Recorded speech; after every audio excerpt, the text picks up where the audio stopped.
সদস্য সংগ্রহে পিছিয়ে বিজেপিতে এবার সংগঠন নিয়ে প্রশ্ন। বিজেপির বিশেষ কর্মশালায় বুথ ভিত্তিক সংগঠন নিয়ে প্রশ্ন। বুথ সভাপতি নির্বাচনে জল মেশাবেন না বার্তা সুনীল বানসালের।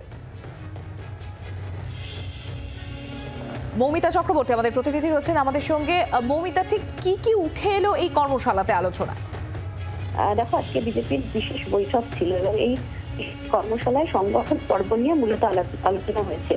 সূত্র মারফত আমরা যেটা খবর পাচ্ছি যে এর আগে সুনীল বানসাল সদস্যতা অভিযানে বিজেপির নেতৃত্বে বিশেষ করে জেলাওয়ারি জেলা সভাপতি মন্ডল সভাপতিদের পারফরমেন্স নিয়ে একেবারেই তিনি সন্তুষ্ট ছিলেন না, তিনি ক্ষুব্ধ ছিলেন।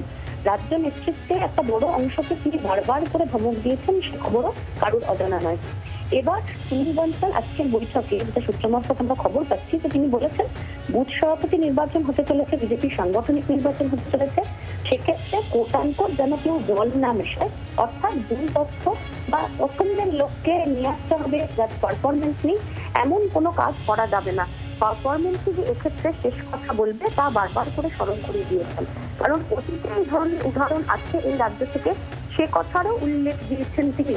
সঠিক তথ্য রাজ্য নেতৃত্ব এবং সর্বোপরি কেন্দ্রীয় নেতৃত্বের কাছে এলে তাতে যে আখের দলের লাভ হবে, পদ্মশিল্পের লাভ হবে, সে কথাও মনে করিয়ে দিতে হয়েছে সুনীল বানসালকে। বুথ কমিটি গঠন করার জন্য 25শে জানুয়ারির মধ্যে তা সম্পূর্ণ করার নির্দেশ দেওয়া হয়েছে।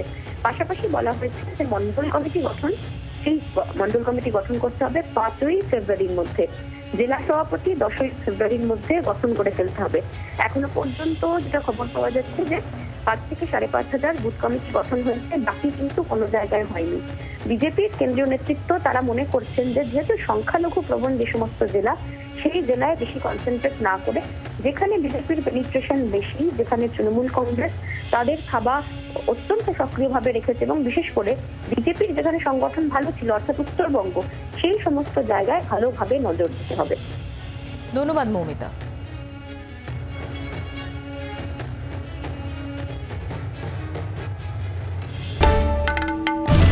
বাংলার আওয়াজ, বাঙালির আবেগ, জি 24 ঘন্টা।